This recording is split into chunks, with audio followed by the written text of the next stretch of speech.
2012 itu disimpulkan ada satu aliran sesat yang sangat berbahaya sekali. Bukan hanya untuk akidah saja, tapi juga berbahaya bagi keselamatan bangsa ini. Itu Syiah. Jadi sejak awal memang orang-orang musuh Islam itu sangat paham betul bahwa mereka tidak mungkin bisa menghancurkan Islam kecuali dengan mengobrak-abrik Islam dari dalam gitu. Politik pecah belah gitu. Menurut keyakinan kita gitu. Ini aliran sesat yang paling sesat dari semua aliran sesat yang ada.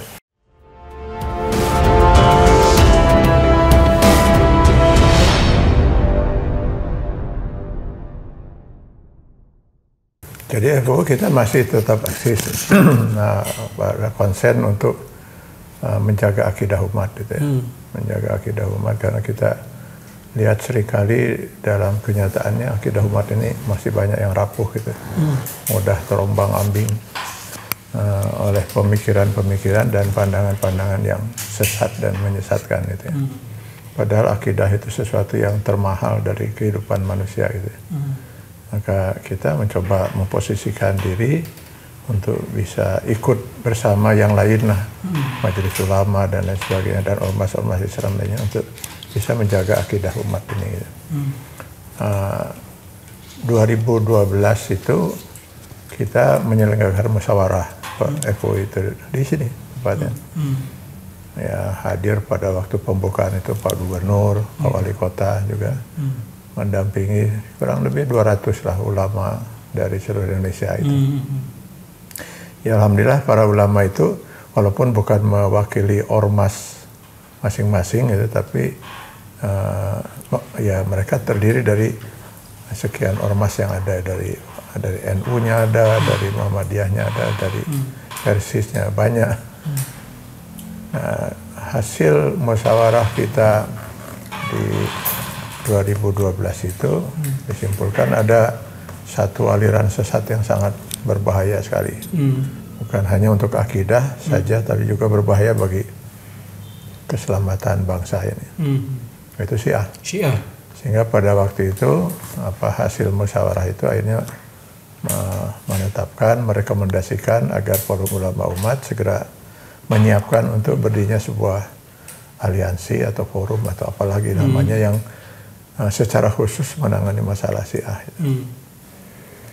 Jadi barulah tahun 2014 kita bisa memenuhi amanah itu. Akhirnya kita deklarasikan di sini, hadir lagi ratusan ulama. Bahkan yang kita nggak duga umat itu saya pikir, tadinya kita nggak duga akan sebanyak itu. Rupanya belasan ribu, Pak. Jadi akhirnya terpaksa jalan ditutup dua-duanya itu. Karena semua nggak tertampung. Kalau tahu gitu kita mungkin milih masjid yang lebih besar gitu ya. Ya jadi alhamdulillah lah kita lihat itu. Maka sekarang kita lebih konsen kepada masalah Syiah, walaupun tidak kita abaikan juga yang lain. Kita tetap tapi lebih banyak konsen terutama untuk membentengi umat di berbagai daerah di Indonesia. Hingga hampir di seluruh kota besar sudah berdiri ANAS. Terutama sudah ada berapa cabang, pengen? Saya lupa sudah berapa. Tapi seluruh Indonesia sudah ya, insya Allah sudah. Terutama sekali di daerah yang memang dilaporkan di sana ada perkembangan Syiah. Segera kita bentuk di situ, deklarasikan ANAS di daerah itu. Jadi itulah upaya kita untuk menjaga akidah, dan kita tentu pada waktu itu setelah deklarasi ANAS itu kita pertama kita ke MUI. MUI kita menyampaikan bahwa kita sudah mendeklarasikan ANAS ini. Kemudian kita hearing dengan Komisi 8 DPR tentang ancaman Syiah ini bagi akidah dan keutuhan NKRI. Lalu kita pernah ke Menko Polhukam juga. Pernah kita juga lama di sana berdiskusi dengan Mabes Polri juga sudah. Dengan Polda, hampir setiap Polda kita sampaikan itu dengan Polda Jawa Barat. Ya, kita memang melihat ada ancaman yang luar biasa gitu bagi akidah umat dan keutuhan NKRI. Jadi memang kita agak konsen beberapa tahun terakhir ini di masalah perkembangan Syiah, walaupun tetap kita pantau perkembangan lainnya karena masih kita lihat itu ya, seperti NI KW9 kita yang pertama juga dulu membongkar gitu ya.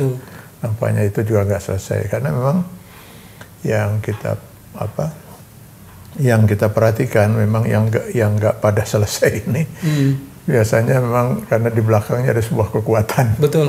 Kalau nggak salah memang banyak PR yang berkaitan dengan upaya-upaya penyesatan akidah umat Islam ya, dan itu tidak selesai persoalannya. Pertanyaannya gini Pak Kiai, kalau kemudian Syiah dianggap sebagai bahaya laten yang membahayakan umat Islam ya, sementara kan kelihatannya gerakannya ini kan smooth sekali.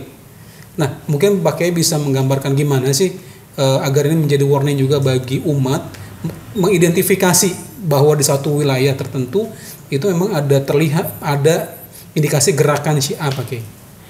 Sebelum berdiri ANAS memang betul-betul mereka vulgar sekali membuat kegiatan. Dan setelah ada ANAS, ya mereka coba membatasi diri karena memang kita terus berkoordinasi dengan aparat setiap ada kegiatan-kegiatan besar mereka seperti Asyura dan sebagainya. Dan untuk menyadarkan umat ini, itulah tadi kita berusaha untuk mendeklarasikan ANAS di hampir semua daerah di Indonesia, terutama yang ada memang perkembangan Syiahnya di sana gitu. Untuk juga menyadarkan umat tentang bahaya ini tentang bahaya, dan setiap ANAS di daerah juga kita arahkan agar mereka selalu berkoordinasi dengan aparat gitu ya. Sehingga di hari-hari besar mereka Asyura misalnya, kita secara khusus mengirim surat ke Mabes Polri, ke Kapolri, tembusannya ke semua itu, ke Menko Polhukam, ke Menteri Dalam Negeri dan seterusnya. Itu untuk mengingatkan agar selama mereka belum dinyatakan sebagai gerakan atau organisasi terlarang di negeri ini, minimal mereka tidak melakukan kegiatan-kegiatan yang terbuka yang bisa memancing kemarahan umat. Kita nggak ingin ada kejadian lagi seperti di Sampang gitu. Ya umat harus berdarah-darah gitu ya, karena siapa yang rela agamanya, keyakinannya dihina sampai seperti itu gitu. Banyak yang belum sadar tentang bahayanya Syiah Pak Kiai. Nah ini perlu barangkali Pak Kiai bisa mengeksplor sedikit tentang di mana letak bahayanya Syiah sehingga kemudian kita harus waspada dalam hal ini. Syiah itu aliran tertua. Jadi memang tidak lama setelah Rasulullah SAW wafat, Syiah sudah berdiri gitu ya. Sudah berdiri yang jadi ya saya katakan tertua, aliran sesat tertua.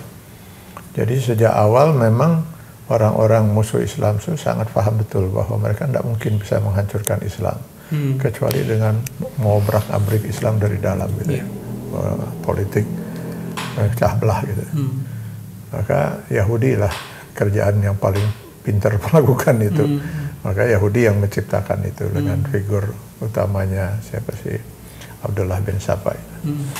Kalau persisnya kalau kita lihat di buku Majelis Ulama itu ada yang mengatakan itu mulai ada sejak Khalifah Utsman, tapi baru kemudian semarak itu ketika di Khalifah Ali. Kalau lihat ajaran sesatnya, ini menurut keyakinan kita gitu, ini aliran sesat yang paling sesat dari semua aliran sesat yang ada. Nggak ada sama sekali sedikit pun samanya dengan Islam gitu. Mulai dari syahadatnya berbeda, rukun imannya berbeda, rukun Islamnya berbeda, kitab sucinya berbeda, tanah sucinya berbeda. Mulai nanti dari wudhu, azan, sholat berbeda, sahurnya berbeda, semuanya berbeda. Jadi yang kita paham betul kenapa nggak mereka mendirikan agama Syiah gitu. Kalau mereka mendirikan agama Syiah, tujuan untuk menghancurkan Islam dari dalam nggak akan tercapai. Gitu. Padahal kalau seperti itu, pantasnya mereka punya kitab suci sendiri, tanah suci sendiri, dan imam mereka lebih tinggi dari Nabi dan Rasul sekalipun itu. Kenapa nggak bikin agama saja kita memproklamirkan ini agama Syiah, nggak ada urusannya dengan Islam. Gitu. Dan tentu mereka nggak perlu lagi menghina-hina Islam dan menghina para sahabat, menghina Rasul, menghina Allah dan sebagainya. Jadi ini yang bahaya betul kalau menurut saya dari segi akidah, karena akan berubah seorang dari Islam menjadi orang yang sangat membenci Islam. Benci Islam. Itu dari segi ancamannya untuk akidah. Akidah, betul. Kalau dari segi ancamannya bagi negara, secara politik gitu. Ya, secara politik. 40 perwakilan dari berbagai negara di dunia yang hadir pada waktu berhasilnya revolusi Syiah di Iran, itu kan diberi amanah oleh Khomeini. Pulanglah kalian ke negeri masing-masing, siapkan untuk revolusi. Jadi Syiah ini sekarang, kalau kita lihat sejarah buktinya yang sekarang ini yang sedang mereka lakukan dalam katanya membela Hamas itu ya, itu kan sebenarnya mereka sedang membela diri mereka sendiri kan itu ya. Karena mereka sedang memperluas wilayah Persia, itu tujuan utamanya itu adalah, dan kemudian memperebutkan lagi wilayah-wilayah Lebanon. Mereka itu memang tujuannya adalah mengembalikan lagi kekuasaan Persia, kekuasaan Persia. Jadi sehingga Khomeini berpesan seperti itu, pulanglah kalian ke negeri masing-masing, siapkan untuk revolusi. Maka mereka akan melihat setiap negara yang Syiahnya mulai berkembang, itu akan didukung betul oleh dana sebesar apapun mereka dalam batas kemampuan mereka untuk melakukan. Nah sekarang kita lihat di beberapa negara, walaupun mereka belum menguasai negara itu, sudah berdiri negara dalam negara. Yang sekarang sedang perang dengan Israel, bukan Lebanon, Hizbullah. Mereka punya militer lebih kuat daripada daripada Lebanon. Yang sedang perang dengan sekarang dengan Israel bukan Yaman, Houthi.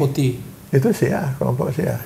Jadi bukan negara. Jadi mereka sebenarnya sudah mendirikan negara di dalam negara. Nah, apa Indonesia kita biarkan sampai seperti itu gitu. Mereka suatu saat harus revolusi. Sehingga Iran itu habis untuk mendanai gerakan-gerakan Syiah di berbagai negara untuk mempersiapkan revolusi mereka gitu. Sehingga bangkrutlah Iran ekonominya. Sehingga pernah kan rakyatnya demonstrasi karena uang negara lebih banyak dipergunakan untuk membiayai negara-negara lain untuk melakukan satu kekuatan revolusi seperti itu. Targetnya adalah mensyiahkan dunia gitu kan, dan kemudian memperluas wilayah Persia, mengembalikan lagi ke keindahan Persia gitu, kedaulatan Persia. Secara gerakan politik di Indonesia, apakah juga mereka berjalan, Ya pasti, Pak, pasti. Walaupun mereka sekarang kita lihat agak ini, cuman mereka sudah menyelusup gitu, menyelusup ke pemerintahan, menyelusup ke DPR, mereka sudah menyelusup ke sana itu. Dan ini sudah terbaca oleh pemerintah sendiri, sudah terbaca. Sehingga kalau kita lihat catatan BIN pada waktu dulu kepala BIN-nya Pak Hendro Priyono, dia sudah memberikan catatan tentang bahayanya ada Syiah itu ya. Ya kalau nggak salah pada masanya Pak Hendro, kalau saya nggak salah itu. Tapi saya masih sering berhubungan dengan orang-orang BIN kok. Ya menjelaskan tentang, kita ada koordinasi juga tentang ini, Mas. Dengan aparat masih terus kita lakukan. Ya, jadi artinya ya kita bisa memahami ya, mungkin kalau pemerintah sekarang belum bisa mengambil langkah yang ini, mungkin masih membaca kekuatan di balik mereka. Bagaimanapun yang nama Yahudi itu masih sangat kuat. Jadi menguasai ekonomi dunia, menguasai negara-negara. Jadi mungkin ya itu yang masih jadi pertimbangan. Tapi saya yakin pemerintah dan aparat tidak akan membiarkan ini terus bisa sampai akhirnya mereka mendirikan negara di dalam negara seperti yang terjadi sekarang di beberapa negara, di Irak, di Yaman, di Lebanon, Syria. Jadi kedekatan Kiai terutama dalam menjelaskan tentang Syiah ini semata-mata kepada BIN pemerintah, semata-mata memang untuk menyadarkan ya bahwa ini harus dihadang gitu. Ya, kami mengharapkan ya dari dua hal itu. Dari segi sebagai seorang Muslim kita memang harus menjaga akidah umat ini ya. Ya bayangkan aja kita dapat laporan misalnya dari Balikpapan. dari Balikpapan. Dulu sebelum berdiri ANAS, kalau sekarang insya Allah aman lah gitu. Dulu sebelum berdiri ANAS itu mereka muncul malam hari itu di depan sebuah masjid mereka gitu. Lalu di halaman masjid itu mereka bawa seekor domba. Lalu dikalungkan di domba itu, kalau kita kurban kan nama si yang berkurban itu ditulis namanya. Kali ini si domba ini diberi nama Abu Bakar As-Siddiq, Umar bin Khattab, Utsman bin Affan. Lalu kemudian mulai mereka lah berteriak, laknat Abu Bakar, laknat Umar, laknat Utsman. Lalu masing-masing bergiliran, yang satu nendang, yang satu mukul, sengaja dengan tangan kosong supaya domba itu nggak cepat mati. Semua orang punya kesempatan untuk ikut memukul itu. Ditanamkan luar biasa kebencian mereka terhadap para sahabat Rasul yang dimuliakan Allah itu. Mudah-mudahan ya terbukti sampai sekarang di ANAS sudah di Balikpapan aman lah gitu ya. Di ANAS sudah ada di sana dan kita sudah koordinasi juga. Jadi kalau ini dibiarkan berat gitu. Jadi ya mudah-mudahan kalau pengakuan dari aparat lah itu ya. Ya pemerintah bersyukurlah dengan berdirinya ANAS itu.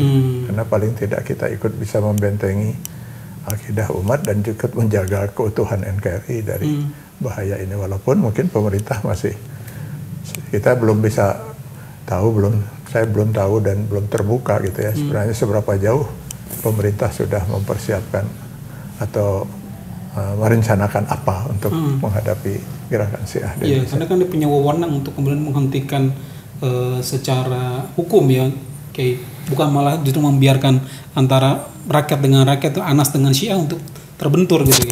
Ya, yang sekarang mungkin diusahakan oleh pemerintah dan aparat tidak terjadi benturan, dan selalu juga kita upayakan untuk tidak terjadi benturan karena kita tidak berharap terjadi benturan itu, karena itu akan merugikan kita semua gitu. Ya hanya ya sampai kapan kita bisa menahan mengkondisikan untuk tidak terjadi benturan itu. Nah ini yang harus dipikirkan oleh kita semua dan termasuk oleh pemerintah dan aparat. Oke, sekitar setahun yang lalu ya ada informasi tentang ratusan lulusan doktor atau lulusan sarjana dari Iran yang akan dipulangkan ke Indonesia yang dia sudah terwarnai dengan Syiah. Itu gimana tuh Kiai? Iya. Memang semua mereka yang sekolah di KUM itu dipastikan sudah Syiah. Dipastikan sudah Syiah. Saya kan pernah ke Iran. Cuman waktu saya ke Iran itu belum mendeklarasikan ANAS. Gitu. Jadi makanya saya bisa masuk walaupun saya satu-satunya dari penumpang yang turun pada waktu itu yang ditahan oleh imigrasi. Paspor saya. Di Iran nih? Di Iran, di Teheran. Saya saya kan diundang oleh kedutaan untuk menyampaikan khutbah Idul Fitri oleh kedutaan. Jadi saya tiba-tiba paspor saya diambil oleh imigrasi, nggak ngomong sepatah pun. Dia bawa paspor saya ikutin itu kan. Dia masuk kamar, saya mau ngikutin, dia tutup pintunya, bahkan jendelanya pun dia tutup juga hordengnya. Bingung gitu. Hanya saya duduk di sana di depan ruangan itu. Jadi sudah lewat imigrasi sebenarnya. Jadi saya nggak bisa keluar, paspor saya ditahan. Jadi saya nunggu sambil nggak ada kejelasan apa ini, ada apa gitu. Jadi orang lain sudah ngambil bagasi, sudah pada pergi, sampai udah habis semua. Nah orang kedutaan yang jemput kan bingung. Lalu dia nelpon, Bapak Kiai di mana posisi? Nah, di bagian imigrasi, saya bilang. Ada apa? Nggak tahu. Tahu paspor saya diambil kan, masuk Iran itu nggak pakai ini visa kan, itu bebas visa. Saya nggak tahu, saya bilang nggak ada satu kata pun yang keluar. Terus masuk ke ruangan, saya dibiarkan sendirian. Akhirnya orang kedutaan masuk. Gitu. Jadi mereka menjelaskan bahwa ada apa ini orang yang kami resmi undang dari kedutaan.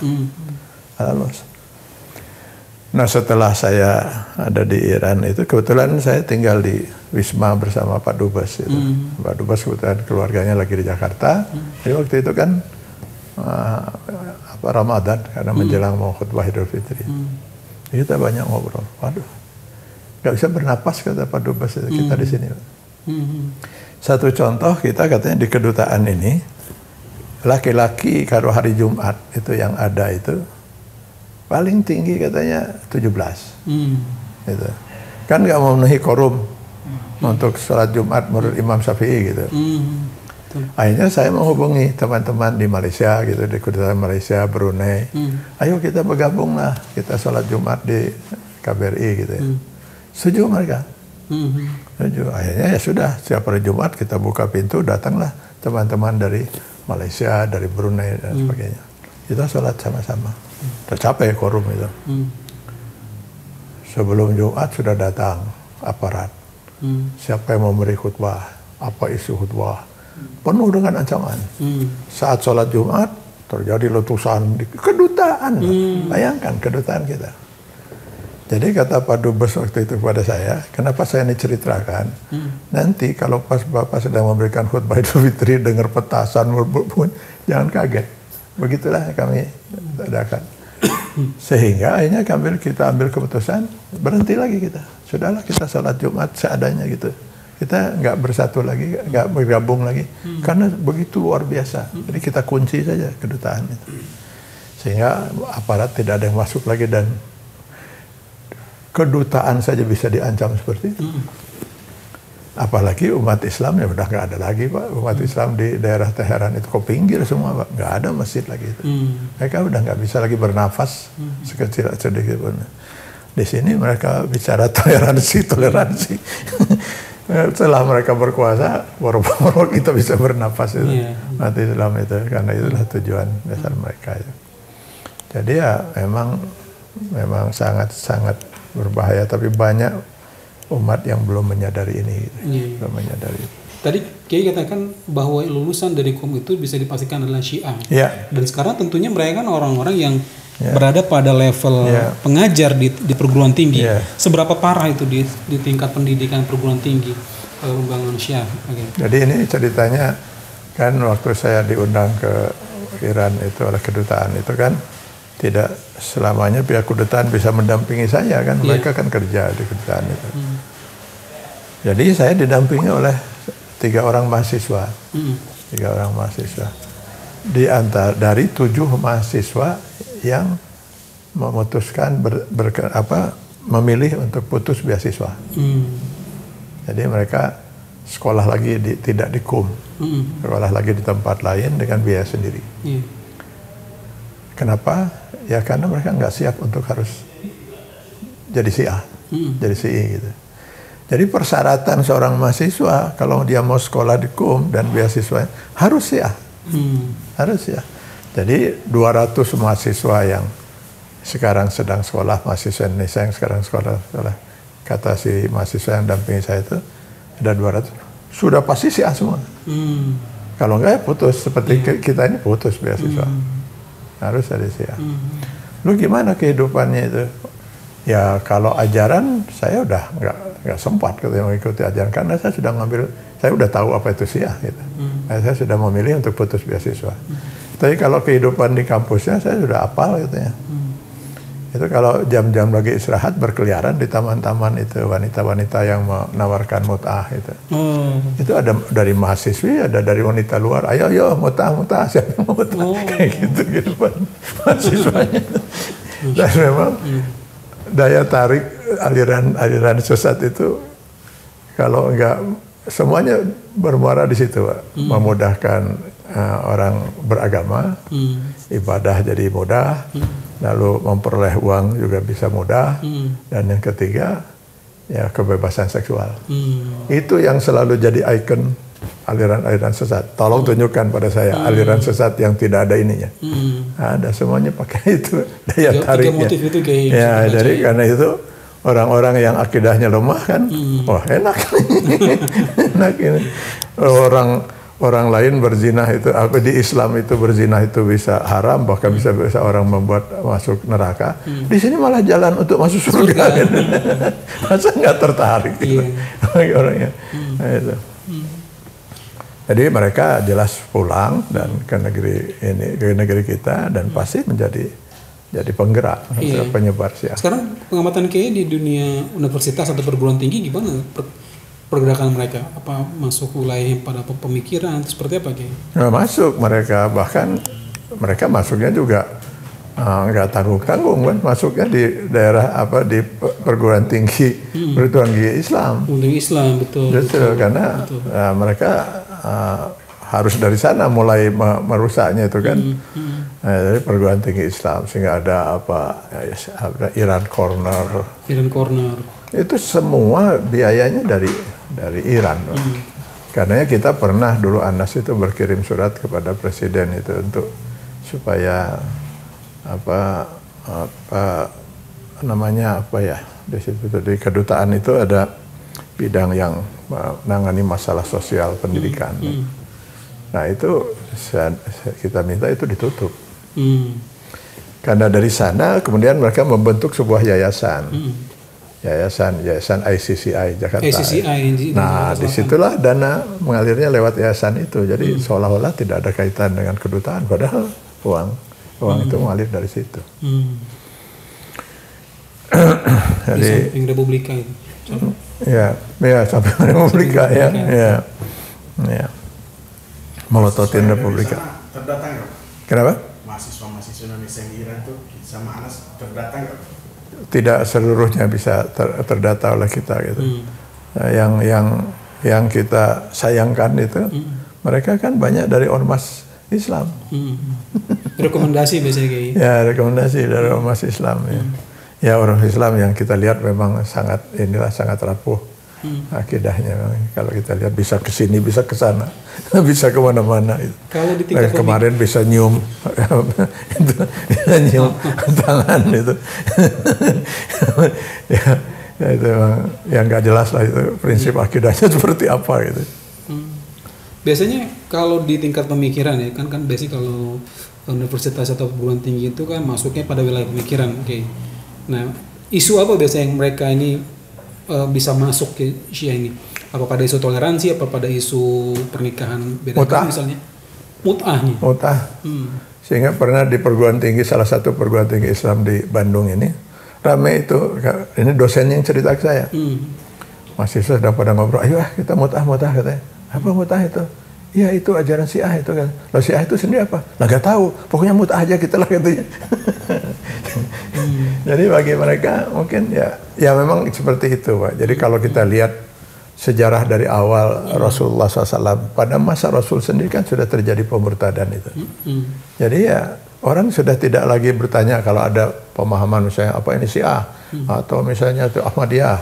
Orang tidak lagi bertanya, ini orang bawa ajaran baru ini emangnya Anda Nabi? Kalau Anda Nabi apa mukjizat Anda? Apa yang bisa Anda buktikan bahwa Anda itu adalah utusan Tuhan dan sebagainya? Orang nggak bertanya itu lagi. Apa ajaran yang Anda bawa? Nah, ajaran yang kami bawa adalah ibadah itu menjadi begitu mudah, gitu. Terus itu tadi semua. Ibadah menjadi mudah, lalu kemudian masuk surga itu enteng, gitu kan? Lalu kebebasan seksual. Selalu itu, Pak. Selalu itu yang ikonnya itu. Jadi kalau menurut saya jadi memang itu hanya bisa orang terpengaruh kalau memang akidah orang itu lemah. Ya itu ya. Jadi mereka akan memanfaatkan orang-orang yang betul-betul sudah punya semangat keislaman gitu ya. Lalu kemudian tapi dasar akidahnya lemah. Nah, itu yang mereka akan manfaatkan itu. Kita ambil dulu kasus NI KW9. Mereka kan merekrut dari masjid-masjid, Pak. Jadi orang-orang yang sudah mulai tertarik ke dalam Islam itu. Nah, di situ mereka dekati gitu. Ada yang nggak berhasil, tapi banyak mereka berhasil kan gitu. Banyak berhasil. Yang nggak berhasil yang tadi yang sudah memiliki akidah yang kuat itu. Nah, itu mereka sudah tahu wah ini pasti nggak benar ya. Jadi memang di perguruan tinggi sekalipun juga kita lihat sudah mulai masuk itu karena kan kita juga yang dulu pernah bongkar kasus IAIN. Kita juga di FUI pernah membongkar kasus IAIN Bandung UIN yang selamat datang di kampus bebas Tuhan. Lalu kemudian ada spanduk di masuk pintu gerbang itu. Selamat datang di kampus bebas Tuhan. Lalu mereka pada pakai kaos hitam. tulisan putih supaya jelas itu ya. Tuhan sudah mati. Lalu di hadapan 800 mahasiswa baru, kemudian salah seorang dari Fakultas Usuluddin, rambutnya panjang segini separuh, kayak wanita gitu, kurus, jangkung gitu, tinggi. Lalu dia teriak di depan 800 mahasiswa baru itu, mari kita bertakbir. Apa takbirnya? Anjing, Allahu Akbar. Itu terjadi di perguruan tinggi Islam. Kalau di Bandung Tuhan sudah mati, atau di YN Malang Tuhan sudah menjadi bangkai. Jadi sudah dirusak, Pak. Pemikiran-pemikiran liberal, pemikiran sekuler itu udah masuk ke perguruan tinggi Islam. Berat perjuangan kita itu karena sayangnya kita sudah, apalagi di rezim sekarang ini, memang kita merasakan betul ini semua dibiarkan bebas saja. Betul. Biarkan bebas, betul, kita akan melakukan itu semua itu. Dengan apa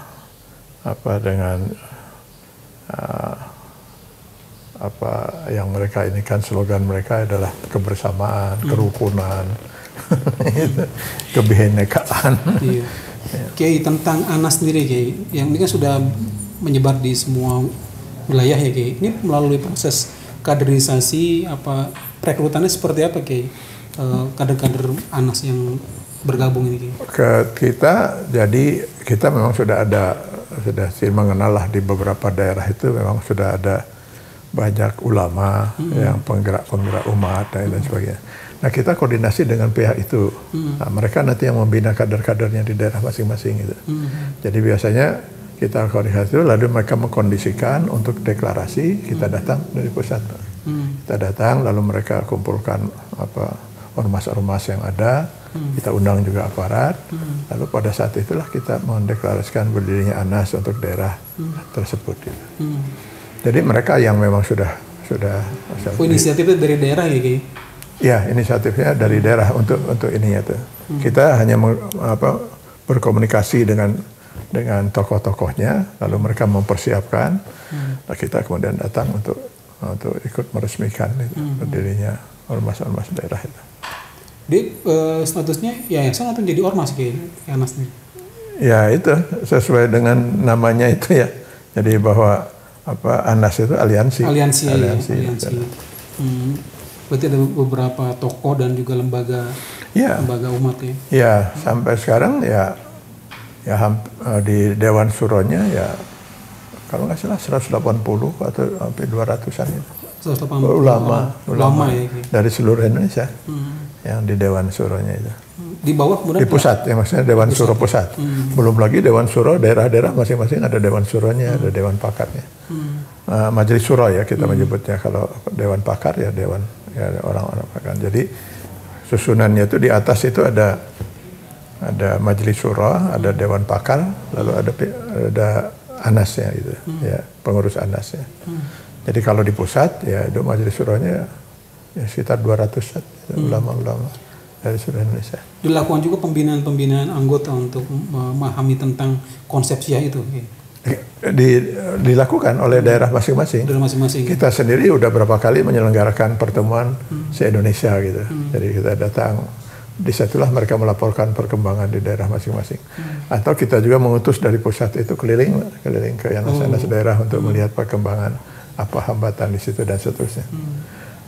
Ada juga mereka yang mungkin karena Syiahnya sudah tiarap gitu dan memang kecil di daerah itu, lalu mereka bingung untuk apa kita padahal di dalam anggaran dasar kita itu, di anggaran dasar Anas itu kita bukan hanya menangani masalah Syiah, ya menangani seluruh aliran sesat, walaupun kita lebih tekankan masalah Syiah, masalah Syiah.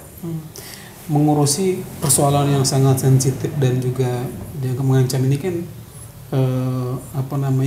juga dianggap berbahaya, Kiai. Nah, bagi Kiai, apakah pernah nggak mengalami situasi-situasi yang semacam ancaman lah, Kiai, kepada diri Kiai sendiri? Saya pernah ditabrak di Palembang tahun berapa ya? 2000 berapa ya? 2004 mungkin. Ya, 2004. Waktu itu kita di FUI baru mengeluarkan fatwa mati untuk dua pendeta.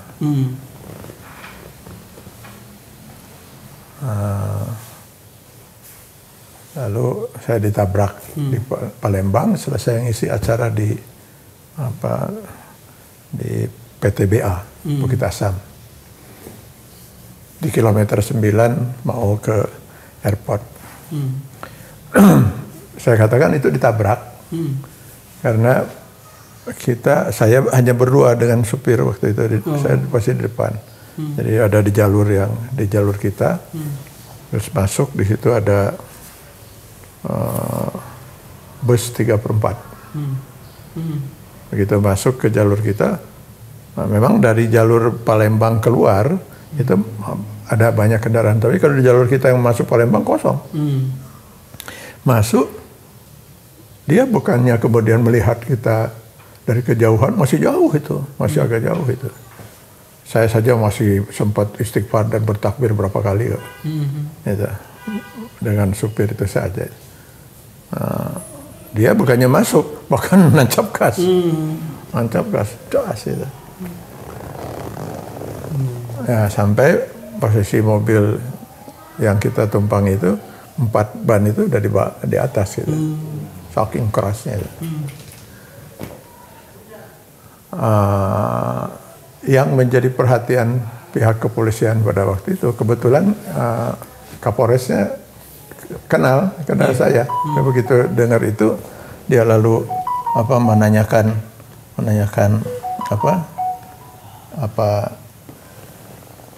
dia ngutus orang ke rumah sakit. Menanyakan, betul ini Pak Atian Ali yang dari Bandung itu. Dia datang. Dia menjadi perhatiannya itu di dalam bus 3/4 itu ada 4 orang. Dan 4-4-nya kabur. Kalau supir dan kenek itu kabur itu masuk akal lah. Biasa itu ya, kalau udah tembak terus kabur. Nah ini yang 2 orang lagi ini siapa? Penumpang. Ngapain juga harus ikut kabur? Kalau supir masa keneknya 3? Nah itu yang jadi perhatian itu. Tapi saya kan boro-boro bagikan itu gitu kan. Waktu itu ya orang yang melihat kondisi mobil itu mengira saya udah nggak ada. Nah ini oleh-olehnya ada ini masih sekarang. Bekas-bekasnya di sini patah, ini rusuk 5 kena waktu itu. Ya tapi kita nggak tahu. Tapi waktu itu saya baru mengeluarkan fatwa mati 2 pendeta itu. Jadi dulu ada sebuah yayasan yang mengkader 1000, sudah 1000 kadernya itu, nyebar di seluruh Indonesia. Di antaranya mereka bikin buletin, namanya buletinnya Al-Ukhuwah. Al-Ukhuwah. Buletinnya lagi Shiratal Mustaqim. Oh itu dibagi-bagi, di Bandung juga sempat itu di Masjid Istiqomah mau Jumat dibagi-bagi. Oh Shiratal Mustaqim, bagus buletin itu. Tapi nanti begitu dibaca isinya, Tuhannya umat Islam itu adalah sebuah batu. Nama lain dari Tuhannya itu selain Allah itu adalah Hajar Aswad. Lalu umat Islam yang punya uang dia akan pergi menemui Tuhannya di Mekah itu. Sampai di sana dia mengatakan, Tuhan kami datang memenuhi panggilanmu, labbaik Allahumma labbaik gitu. Lalu mereka berebutan mencium Tuhan yang dari buat batu itu.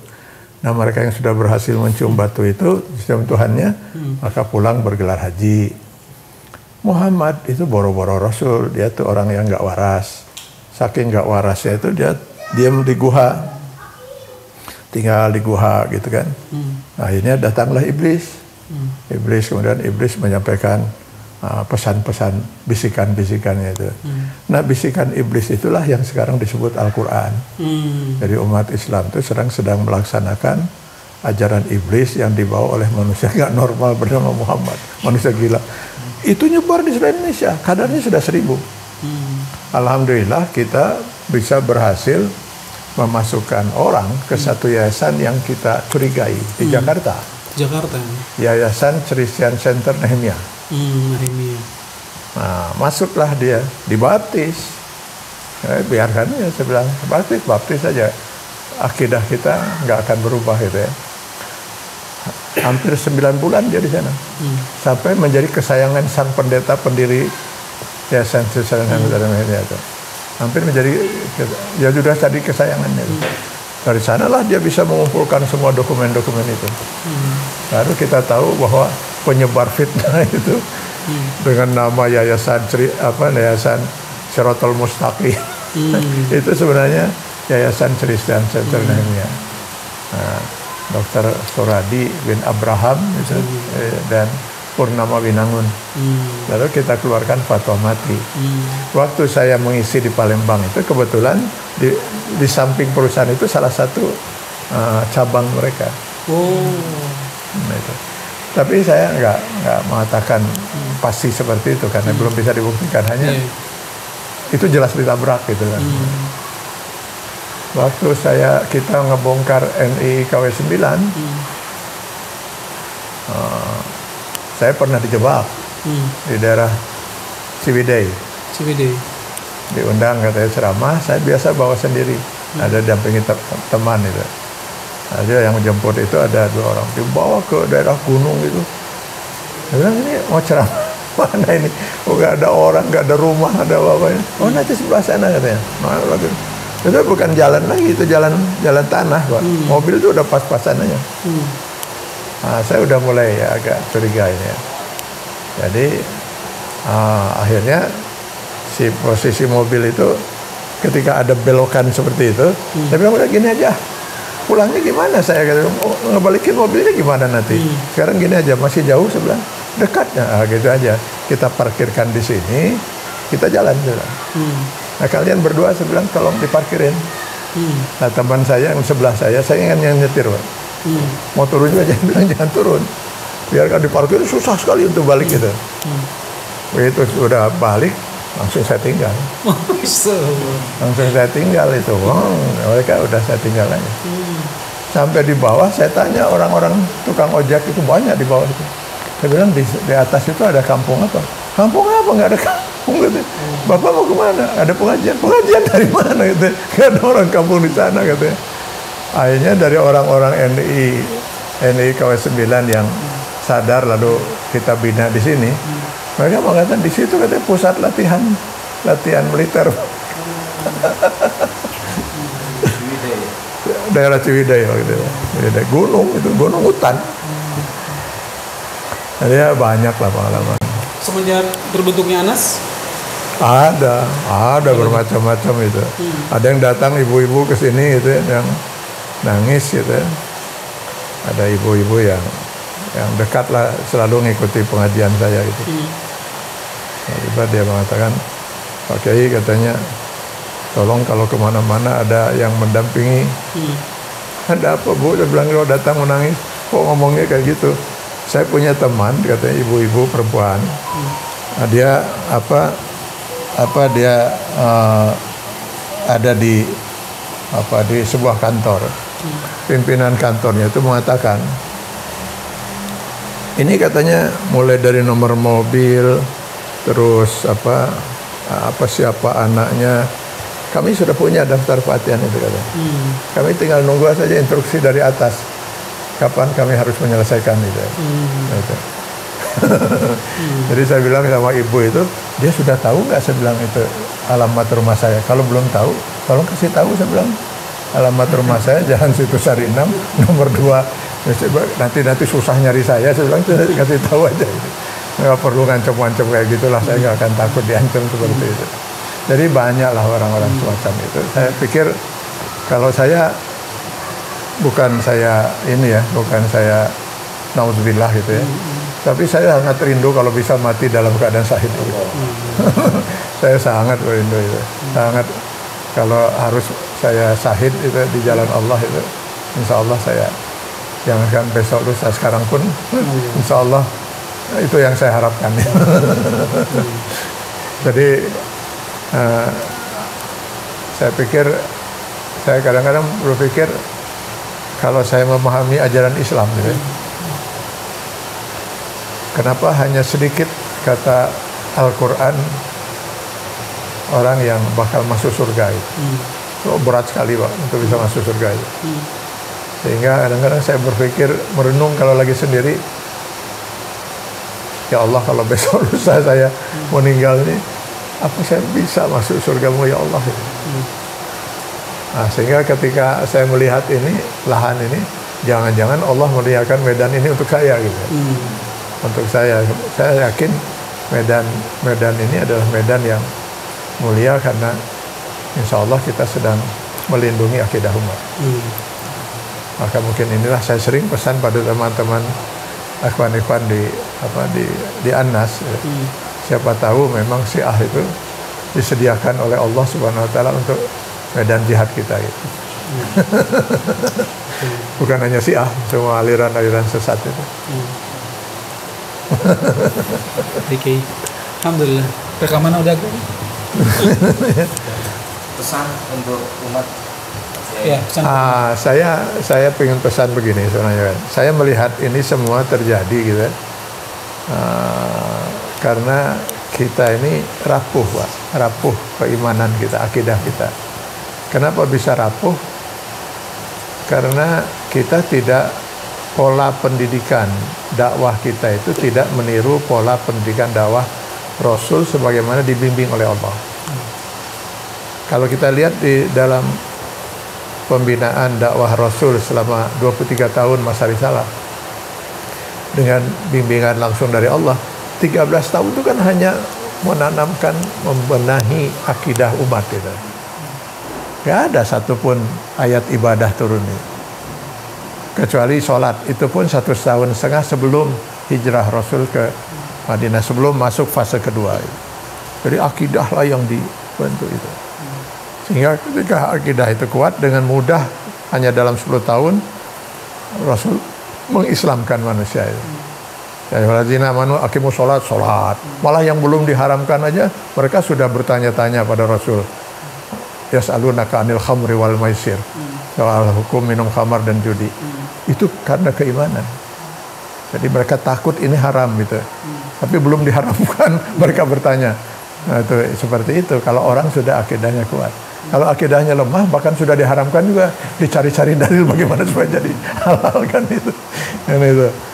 Nah, itu masalah kita. Sehingga kalau di Ibrahim 24-25 itu akidah itu diibaratkan dengan akar pada sebuah pohon.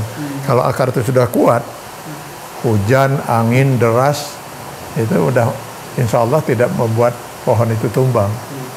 Tapi kalau akarnya lemah, angin sepoi-sepoi saja bisa terombang kanan, terbang kiri, dan tumbang. Maka mungkin perkuatlah akidah. Nah, dan kita pesan juga mungkin kepada mereka yang menentukan kurikulum di sekolah, itu mulai SD, SLTP, STLA, sampai perguruan tinggi, harus menekankan masalah akidah itu. Mudah-mudahan dakwah kita para mubalik itu banyak menekankan masalah akidah gitu. Sehingga umat nggak terombang-ambing seperti ini gitu.